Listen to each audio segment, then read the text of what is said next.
How to record incoming calls with Google Voice. First of all, open the Google Voice app or go to voice.google.com and sign in with your Google account. When someone calls your Google Voice number, you can start recording the call using the in-call options available during the conversation. Once the recording begins, you will hear a voice notification saying the call is being recorded. The other person on the call will also hear the announcement, making the process transparent and in line with legal requirements in most regions. You can continue the conversation normally while the call is being recorded. If you want to stop the recording before the call ends, just use the stop recording option available during the call.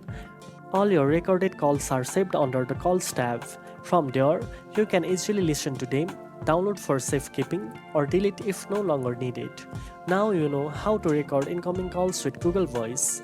If you found this video helpful, don't forget to like, share, and subscribe for more tech tips. Thanks for watching, and I'll see you in the next one.